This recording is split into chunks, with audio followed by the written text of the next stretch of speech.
Hey, everyone. Thanks for joining us this evening. Let me just make sure there's no one else waiting to get in. Um, I'm really glad to be able to see all of you, and thank you, as always, for joining our writer discussion group. Second Tuesday of every month, we try to do this and, have a different topic and a different guest author each time. And this month, we're really happy and fortunate to have Patricia Raybon with us. And for those of you who don't know Patricia, aren't familiar with her work, she's done a ton of books, a ton of great articles. She still writes quite frequently for Our Daily Bread, among other venues. Yeah. And Patricia's been, so I just kind of started this whole shebang 4 years ago. And, Patricia is one of the people that I've been working with that entire time. Whether it's speaking at a Writing for Your Life conference or publishing in color conference or doing interviews or 27 other ways that we've collaborated. Patricia, at this point, even though, she lives in Colorado, I live in New Jersey, I feel like we're best friends. So Patricia, thank you so much for joining us yet again. Thank you so much. I'm delighted to see everybody tonight. Hello. I'm in Colorado. I'm not sure where everybody is, but thanks so much for joining the call. So as usual, feel free to unmute yourself and ask a question, verbally, or type a message into the chat box, and I'll relay that. This is all being recorded, so it'll go up on the website as all the other Second Tuesday discussion groups do. But anyway, I'm really glad to be able to get together with everyone. Yes. So the title of our topic this month is Writing in Crisis. And, haven't we had enough crises to go around this year? 2020 is the year, right? So, Patricia, maybe you can just start off by, talking about what all this has meant to you, and Yes. kind of how you've reacted to the things that have happened this year. Right. Well, I've been thinking about this, everybody, because you probably have been hearing how Shakespeare wrote several plays during plagues. He wrote King Lear, and he wrote Macbeth during a plague. And then this afternoon, I was looking at the New Yorker magazine, and it turns out he was born, Brian, during a plague. And so this New Yorker magazine made the point that a plague was like a shadow over his entire life. And it's very interesting to me because my answer to your first question with regard to how I have dealt with this plague is that it woke me up. You can get into your writing routine and almost to the point of calling in your articles. When I was a newspaper journalist, that's what we used to say. There's some assignments that are just so pedestrian that you can you almost don't have to go out anywhere and report them. You can, talk to a couple of people on the phone and call them in.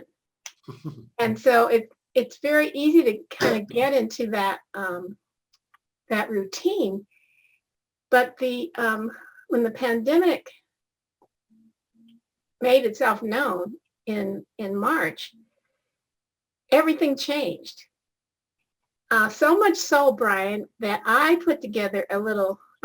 Is it okay if I share my screen? Sure. Let me make sure. Yeah, go ahead. Okay. I put together. Can you guys see that? Yes. I put together this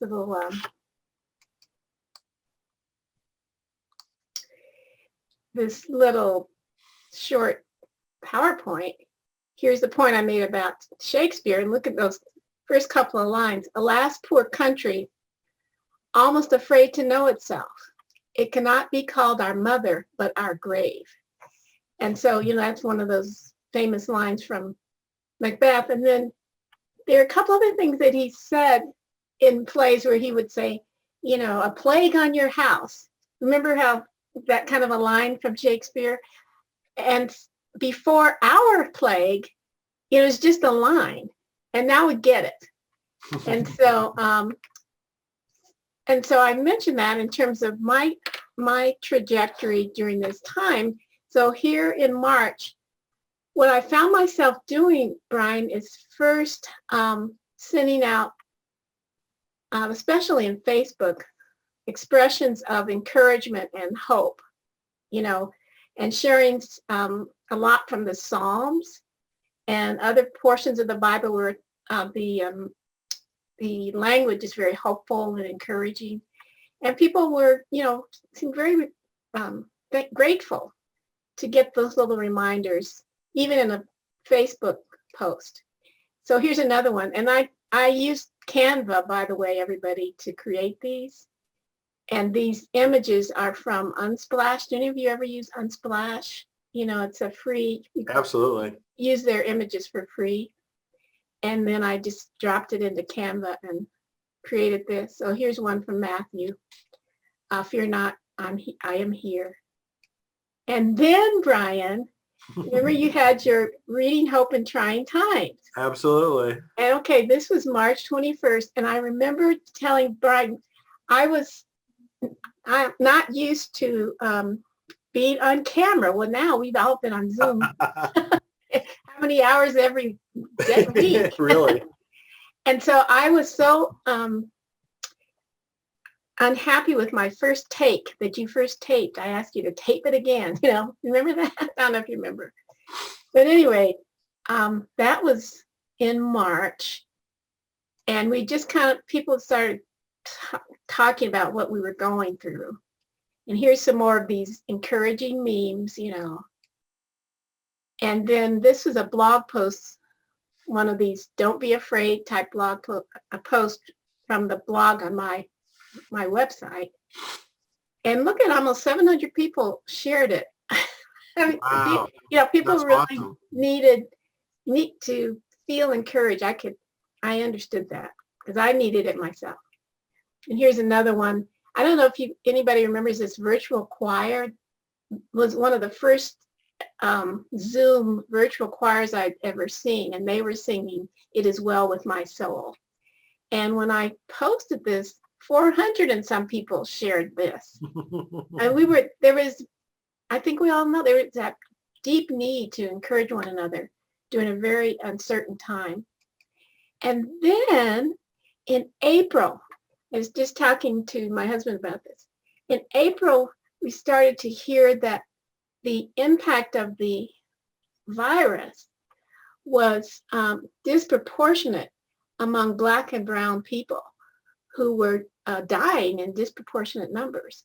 And that was, for me, as a writer, a real call to kind of lean into what was happening in a different way. And so I created this little photo tribute of some of the earlier, sadly, victims of COVID-19, who in this case were African American. And then in my part of the country, the Navajo Nation at one point had the highest per capita rate of COVID infection. Down in the Navajo reservation, there are 13 grocery stores for 27,000 square miles. Wow. And so people would drive for hours to get to a grocery store. And that was during the time when you couldn't find toilet paper and, you know, shelves were empty. So I was really feeling it at what was happening in a different way and starting to write about it. I could tell. Then here we are in May, and there was Mother's Day. And this is a photo of my late mother, who was a fantastic swimmer. She was a phys ed teacher in her adult life. And for some reason, I was thinking my mother would not like me sharing this photo of her on Facebook, but it allowed me to remember the life lessons that she had taught me And I mentioned 3 here. One was master your stroke, pick your landmark, especially if you're swimming out in the ocean, and give God your best, and you'll reach your goals. And so here my mother and father were on a beach in Acapulco. And during a time, when as people of color back in the States, it was a fight every day. But my mother just didn't give in to any of that. She just never did. She kind of always lived above all of these limitations. And so I really was thinking about that on Mother's Day, and I shared it, and people seemed to really appreciate it. And then George Floyd was killed. And that same week, if you recall, the bird watcher in New York City had this encounter with a young woman who called the police on him and accused him of attacking her. And so I was, the pandemic was taking on, for me, Brian, some really heavy racial implications and connotations. And on my social media, I was really starting to write a lot about that. And I could even see how it was impacting what the devotionals that I would write for Our Daily Bread and other places. And, I remember writing about all the places in the Old Testament where the Lord is requiring that people care for immigrants and the foreigner and widows and orphans and the poor. And it wasn't just something that I kind of knew. It was something that I was really feeling and wanting to say some things about. And so I could see it that my writing was changing. I had been a bit timid in my writing. The writing clients that I have, for many different reasons, have to have audiences that primarily are white and evangelical. And I'm not evangelical by background. I'm a member of the AME church. And but I would kind of tiptoe around some things because of my clients and their audience. But I could tell as the pandemic moved on that I guess similar to a kind of a Shakespeare way, what do you have to lose? You might as well write and sit down and say what really needs to be said. And I don't compare myself with Shakespeare, but what I'm saying is I understand that reality that we are all in now. Why not? Why not sit down and write in a courageous, truthful way? But by that time, Brian, in Colorado, the lockdown was pretty tight. So I couldn't go anywhere. If I'm going to stay in my house and sit here and write, say something that matters. Yeah. And really. so that was really, what was happening. And then the looting started in protest after George Floyd. And so I wrote this post that says, "So why is Minneapolis burning? For my white Christian friends, some who kindly ask, and for myself, so I won't forget, may I offer 5 reasons?" And I shared some. And people were really responding to this kind of more courageous Patricia, because that's just not my profile. That's not, I don't typically move in the world in that way. And then this young man, Elijah McClain, was killed in my town, Aurora, by police officers who stopped him for no reason whatsoever. And within 5 minutes, they had him in a carotid hole, and they injected him with this ketamine, this high dose of a sedative. And he ended up brain dead and died. excuse me. And so it just felt like there's a lot to say about what was going on in the world. And then, Brian, this is faith, hope, and love during an election. Okay. And I remember Jennifer Grant interviewed me. You did a lot of your interviews, but she interviewed me for this. And I remember recognizing that I don't feel nervous or afraid like I did when you had your first programming earlier in the pandemic. Because what the heck? I mean, just say it. You're in your house. I'm in my house. Just say it. Just because things need to be said. And, so when I look at that picture, I thought we just had a good conversation about things. So then you guys, after the people were complaining about looters, after the George Floyd killing, and they at that point people were calling George Floyd a thug and all kinds of nasty stuff. So for Dayspring, for Encourage, I wrote a post that said, "Will we judge young looters or learn to love them?" And oh man, the people, you can see how many comments, not that many shares, but the people just went a bit crazy saying a lot of people said, yeah, I get it. But several other people didn't. But we had a good conversation because I was saying, when I saw these pictures of looters, there were all these young people, but they were coming out of Target with bedding and comforters. And so, I thought the journalist in me wanted to say, I don't want to condemn you. I want to find out, how's your life? Have you lost your job? Remember, at that point, a lot of people had lost their jobs. And so what was happening, I could see what was happening starting to inform the things that I was saying, not just on social media, but in the other paid writing that I do. And so here's another blog post from my blog that asked, can Black life take a break? Because remember all the Black Lives Matter controversy. So I just dove in and my husband helped me look on Unsplash. We finally found a picture that we thought worked well with this blog post.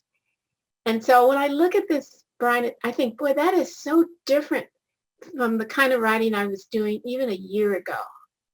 And that's just an amazing saga. Yeah. Journey. I mean, what do you want to call it? Because you write so often, right? Because you've got so many deadlines and so many places that you're asked to speak, including my stuff and plenty of others. And so you've got a constant demand on you, right? Yeah. You kind of come up with new material, for lack of a better term. And, it's just really interesting that you've done this retrospection, of how that's evolved this year. Well, when I saw your questions on that you sent me for tonight, and sat down and thought about them, I thought, oh my gosh, there has been sort of in a story kind of way, an arc to this, how it started one way and it's really gone somewhere else. And so when we get a chance to talk to everybody, I'll be interested in hearing their questions too. So last week, which was the election, I had to write a piece for Encourage. We write 3 weeks ahead, but we know when our date is. So I knew my date was November 4th, which is the day after the election. So I wrote one that said, the day after, how can we mend our broken fences? And, it was I really appreciated just coincidentally getting that date because it gave me a chance to do something, Brian, that I hadn't done when I've worked now at Encourage almost 3 years. And now my requirement for myself is that the pieces I write, that they first be topical. So they're about something that people are already talking about that's in the news. Because when I first started writing for them, I would just kind of write general spiritual stuff. But now I intentionally look for a topic, like the looters, or, this one was after the election. It wouldn't make sense for me to write one for after the election that wasn't related to that. Mm-hmm. So I try to pay attention to that. And then I try to make it personal, and then always bring it back to something biblical. So, in fact, I have a little sticky note on my computer monitor. Those are my requirements for that particular. So say that again, the top 3 requirements. That they're topical, so people are talking about them. They are personal, and they are biblical. Cool. So by the end of the piece, then you kind of turn the corner and go to the biblical point and the application. So for Our Daily Bread, we write a year ahead. Whoa. Yes. That's got to be different. And what's amazing to me is how God uses those devotionals at the right time on the right day. It's amazing to me because they print them 3 months ahead. We write a year ahead and they print them 3 months ahead. But still, on any day, you can open it up and say, oh, wow, this is just what I needed for today. It's really extraordinary to me. And we all know that is all God. It's really quite phenomenal. That's very cool. So then, So then, Brian, this is where you come in. Well, before we go there, can we let other people talk? Yes. A little bit about, I'd love to hear other folks' stories about how the pandemic has affected their writing. I mean, yes. that was really, fascinating, Patricia, about what you described in the arc, as you said. But I'd love to hear from other folks, as in terms of what they've experienced.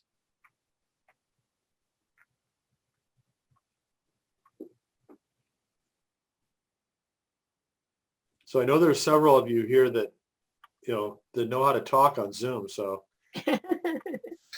I'll go. Hey, Kelsey. For me,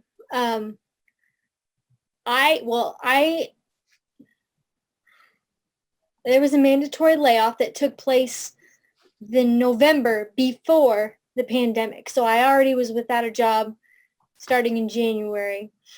And so I was already at home, and it was during the pandemic that I decided that, hey, I'll try writing a book and starting a blog. So I got into writing just before the pandemic, or during the pandemic, because it gave me more time. Yeah. So it's funny how it's affected people. Either, some folks it's given more time. Some people have just been completely overwhelmed, time-wise, particularly if they have little kids at home and they're trying to work from home. I'm glad for you, Kelsey, that, you were able to, kind of get yourself going, so to speak, to do that. Heidi, how about you? Thank you. Similar. Thanks. The pandemic has been difficult and such a gift. So I work in community services in Calgary, in Canada, and so many of the people in my organization were laid off daily. And my program that I supervise is to help adults in recovery or exiting the justice system to get their grade 12 education. And our program blossomed. The students were really brave. They learned how to use a computer and be on Zoom. And it was, as a result, I was working 13 hours a day since March. We didn't miss a class. It was wonderful and vibrant, and I crashed. It's so humbling to say this. I mean, I don't think I've said it out loud, actually. I'm on week 3 of a leave. And that for me is, as a German girl, you don't stop working. And so and I'm writing. So as I get used to having time away from work, I'm I'm writing all the time in such a good way and in a way that's a gift, and sorting out, trying to be present to my team who are doing amazing things. So it's a little bit confusing for me because identity wise, I see myself as that person who's there for the finish line. And after 30 years in this field, I didn't do that. And that's really humbling and really hard. Wow. So you went from 13 hours a day to zero, right? Yeah. And how long ago did that happen? 2.5 weeks. So I'm just getting used to that. And it's really difficult because I really love my team and the students who are so brave. I'm in, and so it's Now, did you say that this is temporary? You're planning to go back, or is this it? That's the question, Brian. So currently it's a medical leave, so I have some room, and even that feels so indulgent at a time when I feel so grateful to have a job. So many of, I don't know what's like for you guys in the States, but here to have a job, I'm really lucky. And so to not be able to pull it off, especially with a certain identity that I have, is humbling is not even the right word. It's I don't know what the word is, but so yeah, I don't know. I'm trying to figure it out, and I'm all about the work that I do. And I could just feel, when you're white knuckling something, you can feel your fingernails slipping off the edge of the I have climbing metaphors. I like the outdoors. I'm kayaking and climbing, and all those metaphors work for me. And I could just feel myself slipping. And then, doctor said, this is not optional. And so it's super humbling. And on the writing end, it's been these little like moments of joy that I haven't felt for a long time. Going, oh, that was a great sentence, or Wow. that's a good story, or applying for my first grant and knowing it's a good application. So I'm in conflict, but in a way that I'm trying to just be curious about and not panic about it. And if I can't do anything about it, it is what it is. So I'm trying to write when it comes and still be present to my team in a way that's honoring that I'm not there on the front line with them right now. Wow. Well, thanks for sharing that, Heidi. That's just an amazing story. And Yeah. I wish you the best. Thanks. It's nice to be here. This is the kind of thing that's been on my, I'd love to, love to join groups like this. But I'd be at my computer doing whatever needed to be done. And so it's a lovely gift. So I'm happy to be here tonight. Oh, good. It's so easy for us to take things for granted like this, isn't it? When you don't have the time, or you're fighting some type of personal catastrophe, and you can't afford the time to, do something like this that's enriching. It's just like we can't appreciate that enough, I don't think. Brian, I saw Patrice. Patrice, did you have your hand up? Yeah, I was trying to think. So when the pandemic started, I was finishing up a master's degree at Drew. Mm-hmm. So that master's required me to write quite a bit.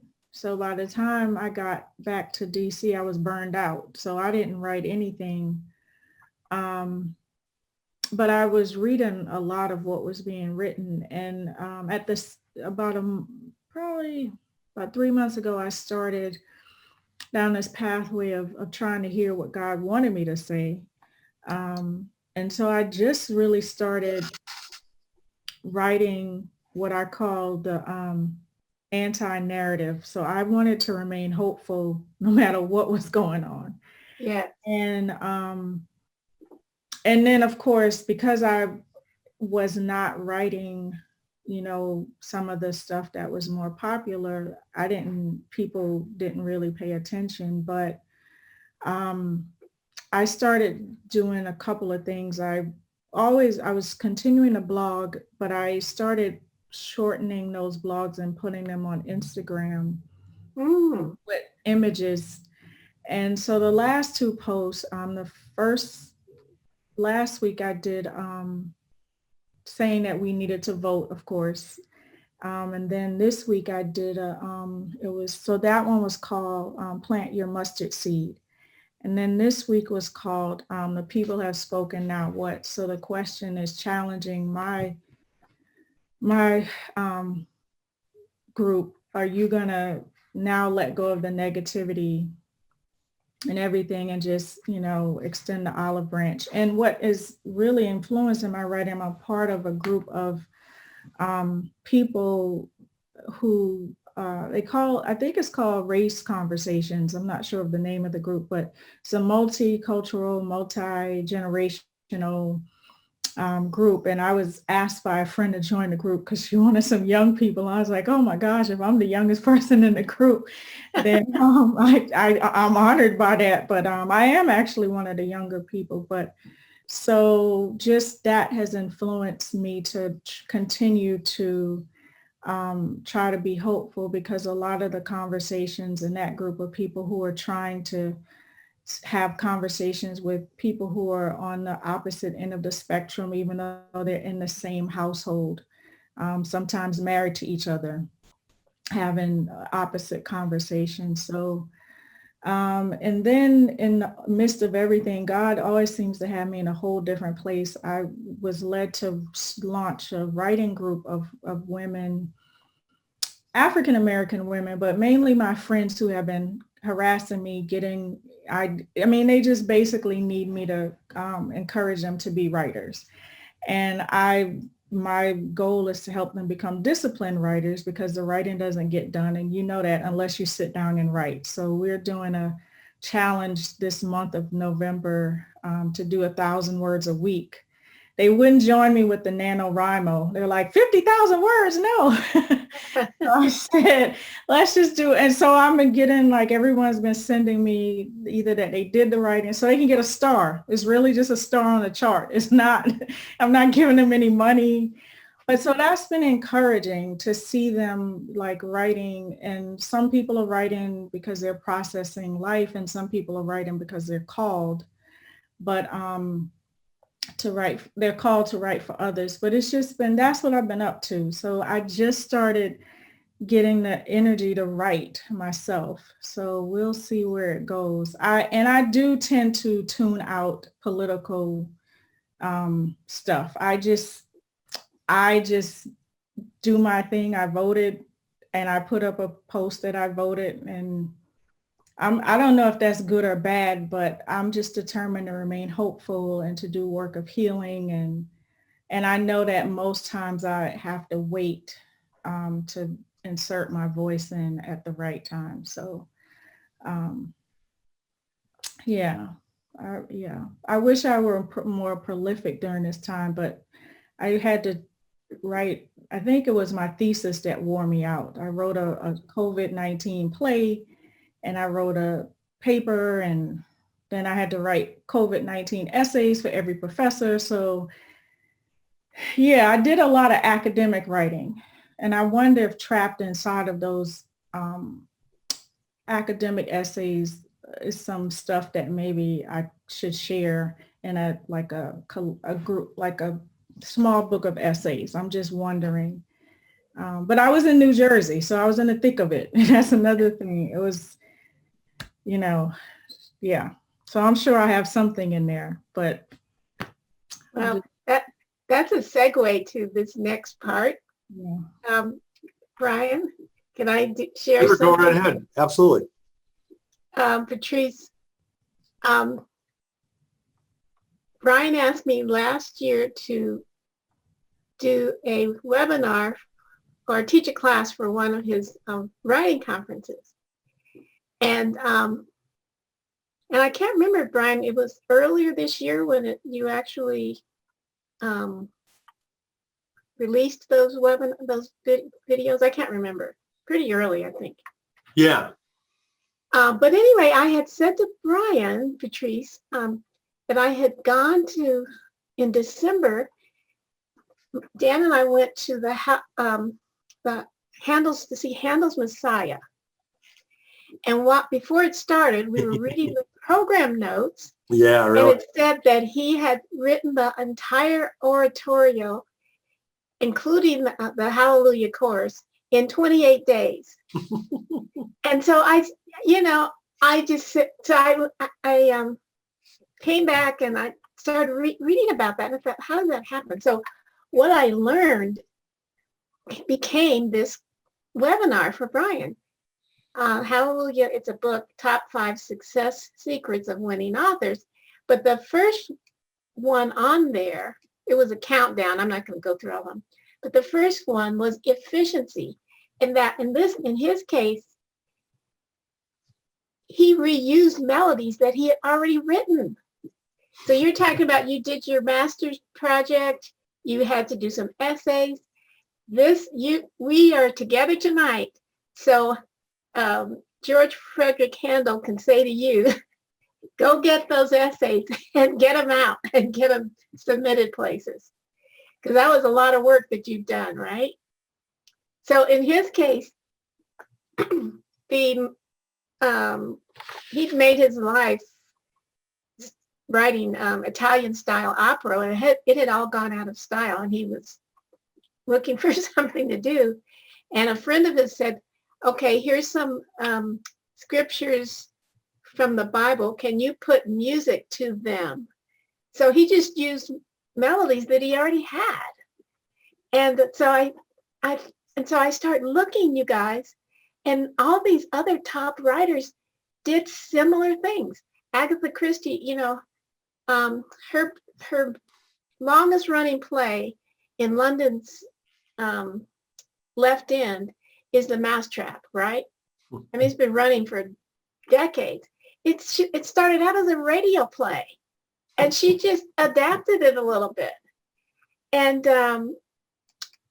August Wilson, he won zillions of Pulitzer prizes and all kinds of stuff for his dramatic plays. I think, Patricia, I heard you say that you wrote a COVID play.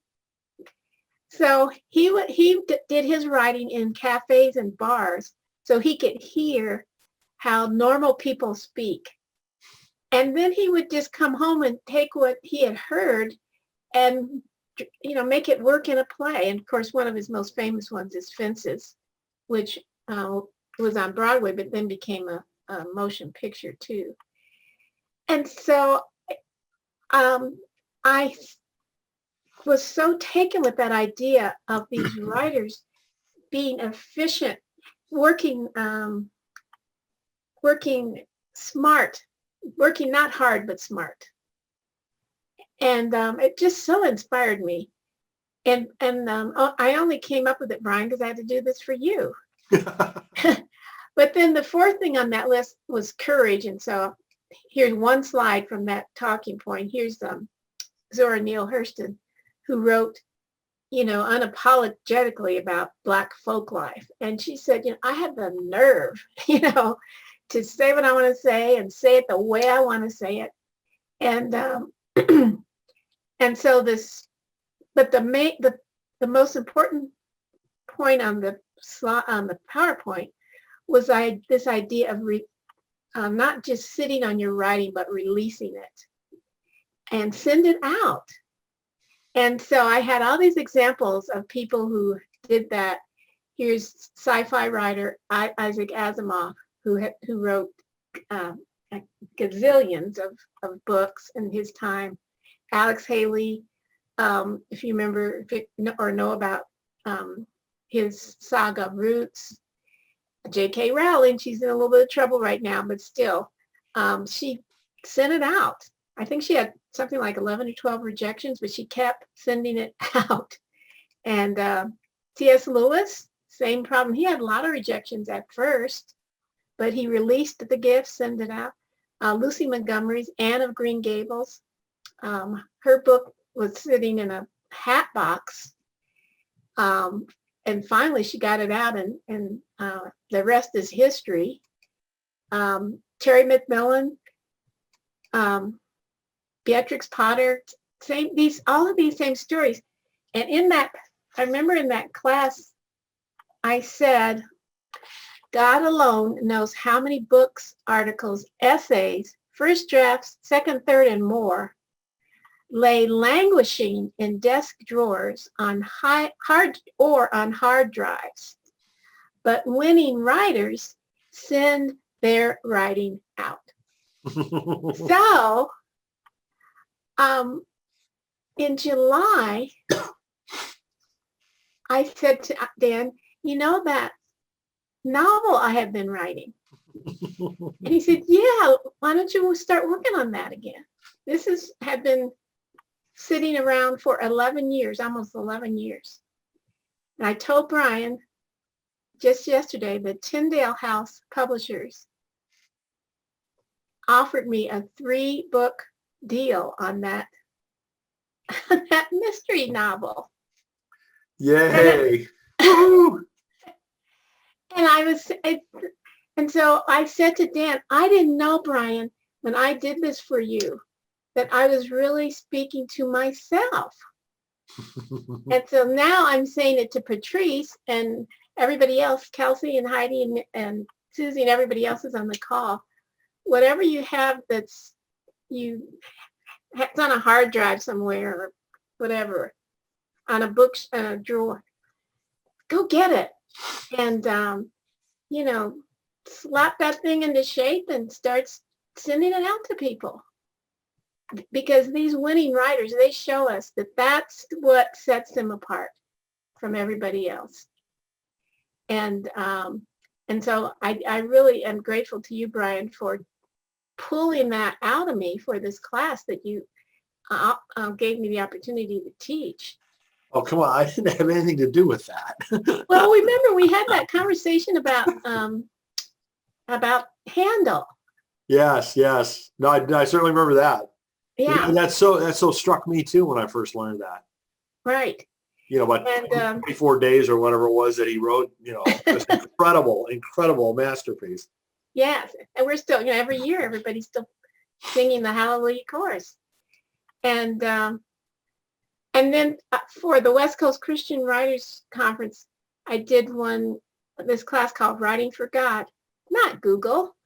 And so there were all these people like our friend Sophronia and others who aren't following trends, but are sitting down and Patricia, you were talking about discipline and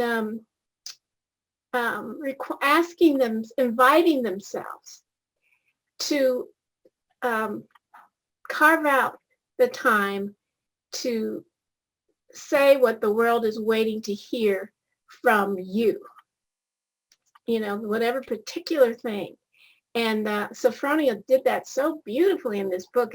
If Thomas Merton is your guy, this is your book. It's really a beautiful book. And our mutual friend, Brian, Jennifer Grant, wrote more than a year ago this book about a picture book on grief for children. Well, who knew that this year we'd be in the middle of a pandemic? And so it's such a timely book, so beautiful because she listened to her heart and sat down and wrote it and found an illustrator for it. And because Jen's doesn't just write children's books, she writes all kinds of things. And but it's a beautiful book if you think you might be interested in it. And then another good friend, Amy Julia Becker, just leaning into a problem. This book is about privilege. So, but then when it came out, it was just so timely. The other thing I said in that class was about generosity. Handel presented the first presentation of Handel's Messiah as a benefit for people in debtors' prison. And that first night, 142 people in debtors' prisons were released from prison. And he also, every year thereafter, gave presentations of that performance for foundling hospitals. So, and then this little thing is almost over, and then we can talk some more. But the other thing I learned this year, Brian, in the pandemic was to not forget what marketers call the ask, which is to ask people to buy what you have written. And that has been really, really hard for me. So I did a presentation last week for another ministry. And part of the conversation was on forgiveness. And so I was talking about Lewis Mead's book, The Art of Forgiving, When You Need to Forgive and Don't Know How, which is just a wonderful, wonderful book. And so I was asking everybody to think about buying that. And then I said, and I hope you'll buy my book too, on racial forgiveness. And that's not something I would have done before the pandemic. But at this point, why not? You know? And so that's something that I've also found that I've found a way to do during this odd time that we're in. And so that's the end of this little presentation. Let me see if I can get out. So I'd like to hear a little bit more about this novel series. So okay. You said that you wrote it 11 years ago? I wrote the first, let me put you guys back up on. You stop sharing? Is that what you want to do? Yeah, that's what I want to do. There. Okay. Yeah, I wrote what it was essentially the first draft in 2009. And an agent friend of mine, Rochelle Gardner. Do you know Rochelle Gardner, Brian? Oh yeah, she's spoken at plenty So of she lives, oh, okay. So she lives here. I've known her for a long time. And so she shopped it around in 2009 and I got a no. And so I put it on the back burner. And, but in the meantime, I'm fascinated with fiction writing. So I have always been reading about how to structure a novel and all kinds of things related to fiction. Well, this summer in July, when my Dan said, hey, yeah, why don't you get your book off the shelf? I couldn't find it. I couldn't find it anywhere. And at this point, whatever hard drive I had in 2009 was, who knows? So I emailed Rochelle. I said, Rochelle, do you remember that novel? The working title, it's the Praying Detective. And I said, is there any chance you might have a copy of that manuscript? And in minutes, she sent me an email and said, here it is. Oh my goodness. She had the whole manuscript and her editorial notes. And so, but when I looked at it, I could see now why it didn't sell the first time. And so, you know, I sat down and I started writing this story. It's about a young Black college theologian who's a fan of Sherlock Holmes. And she returns home to solve the murder of her estranged father. She returns home to Colorado to solve the murder of her estranged father, who's a broken down cowboy. And this is in the 1923 when the Klan ran the state of Colorado from the at every level, up to the governor was a member of the Klan, the lieutenant governor, the mayor of Denver, the police chief, everybody. Wow, I didn't know that. At that time, Colorado had the second largest Klan clavern in the United States. The first largest in the 1920s was in Indiana. And this was all post-war, post-World War I. And so there was a lot of America First, a lot of some of the same attitudes that we've heard recently. And so my character comes back to leaves her teaching job to solve her dad's murder. So she has a father problem. She has a God problem because she's mad at God because her dad was killed. she has a prayer problem. She hasn't been able to pray like she used to. And she's alone in the world. And so not only does she start solving this crime, but she meets a young Black pastor and ends up falling in love. And now, do I even read romance novels? No. But you guys, it's a pandemic. There's no excuse not to try. That's the theme of this conversation tonight. There is no excuse not to try. And so while we have a few minutes left, I mean, what questions do you have for Patricia? Anything that you'd like to ask her? yeah. Sarah, go ahead, Sarah. Hi, I just want to say that book sounds awesome. Oh, thank I'm you. excited for you. That's great. Oh, thank you. I hope it's one reason we went with Tyndale House. There were other publishing houses that were interested, but they were able to find a slot for it to release in the fall, next fall in 2021. Oh, good. I was going to ask you when it was going to be released. That's excellent. Yeah. One of the houses, Brian, they wouldn't have been able to release it until 2023. Wow. So we were excited to go with Tyndale House. It's just so amazing to me how few books most of these publishing houses produce each year. Yes, right. I mean, I'm still new to this whole thing, but I kept hearing, the numbers, and it's like, really? Right. All? Yeah, that's what Greg was saying. But I want to share a final thing that I didn't mention when I was sharing this slide, that I have started doing in my speaking and also in my writing. And that is always remembering to close with hope.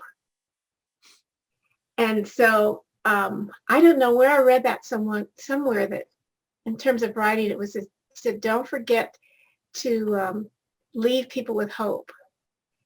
And so a few weeks ago, in my church is virtual now, of course, but in our Sunday school class, we were studying the book of Lamentations, and Jeremiah is the assumed author of that book. And at the time, his nation, Judah, is not in a pandemic, but I mean, it's at rock bottom, because the nation has been destroyed. Jerusalem has been vanquished. The people have been exiled to Babylon. And so Jeremiah in the book of Lamentations, I mean, he is down for the count with lament. And he's just going on and on. And then in about the third chapter, he says, like, wait a minute. And he starts to recall who God has been anyway. And it's so hopeful. And he just says, there's fresh mercy. Wait a minute, every morning there's fresh mercies, and God's compassion faileth not. And he goes on. And it reminds me of the book. I turn into our daily bread person, but it reminds me of the book of Habakkuk, where at the end of that one, he says, even though there's no grapes on the vine, even though there's no olives on the tree, there's no cattle in the stall, no sheep in he goes on and on, even though there's a plague and there's racism and there's all this other crazy stuff, God is still God.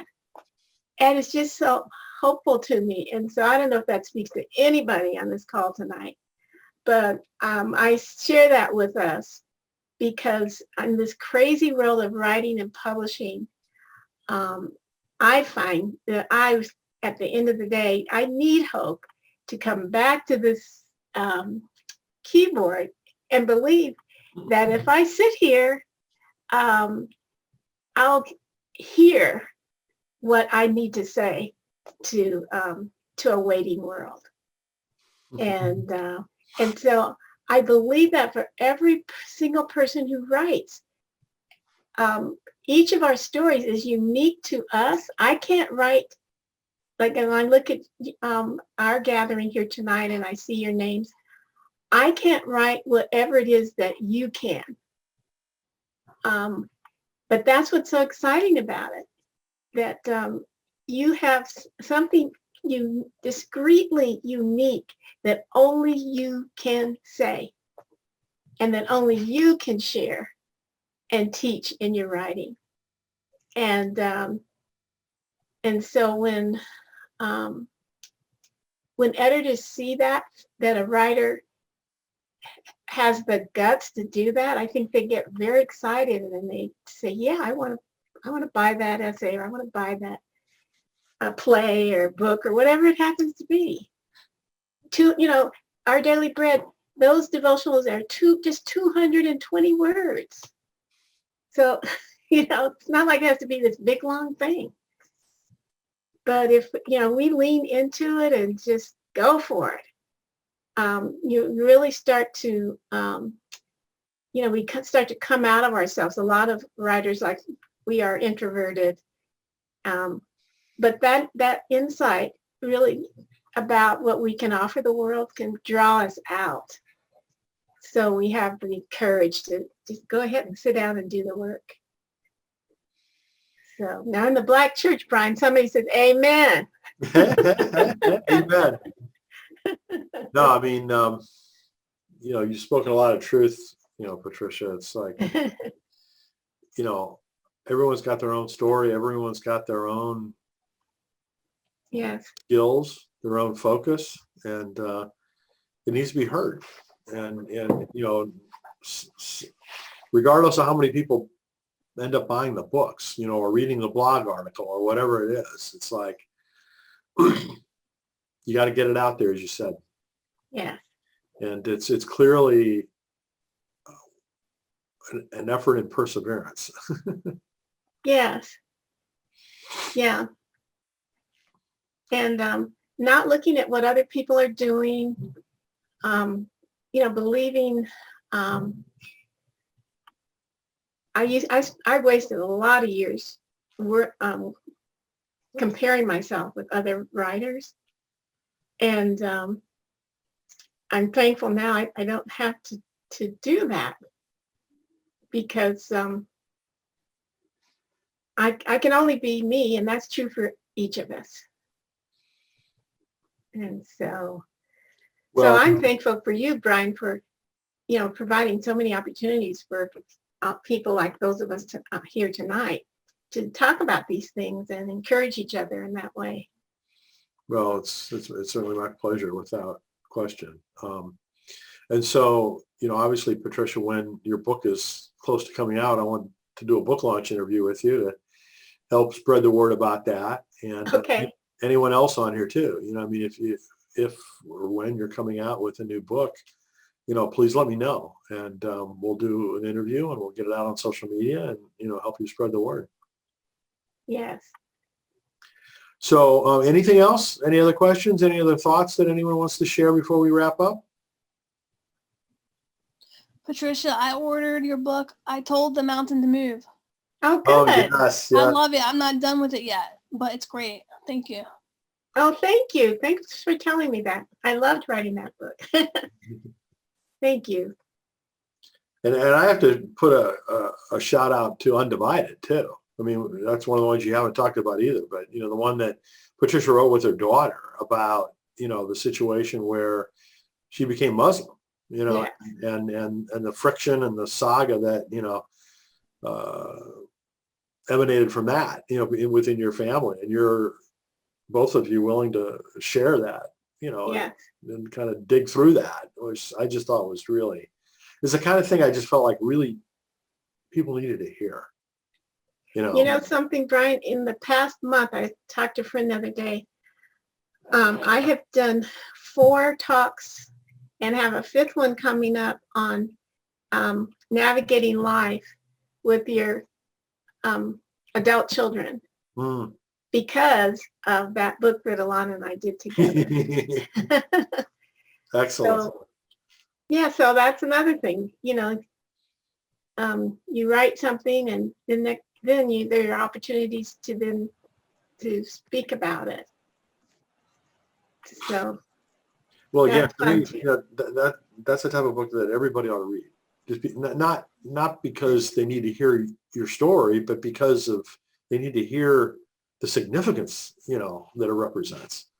mm. To me, anyway, I don't know, but just I appreciate that. I need to not forget that. yeah, Yeah. please, because I mean, like the different books you gave examples, there's some things that are just timeless, Yeah, and that's a good example of one. yeah. To me. Anyway, well, thank you all so much for joining us. Patricia, thank you so much. It's always such a pleasure to spend time with you. And thank you all for joining us and contributing. And, we're looking forward to seeing you on the next Writing for Your Life or Publishing in Color or whatever venue that we happen to be together with. So Okay. thanks, everyone. Have a good week. Thank you. Patrice. Good night. Good night. Patrice. Thank you. I'm doing nano too. Thank you. NaNoWriMo. Huh? Tell Patrice that. I didn't hear Tell you. Patrice, I'm doing NaNoWriMo too. Oh yeah, I am so behind. We'll see if I need to catch up this weekend. Yeah. All right. Good Bye, luck. guys. Thank you. Right Thanks, well, Patricia. everybody. Stay Thank well. you. Thank you. Thank you, Brian. Thank you all. Bye-bye. Good night.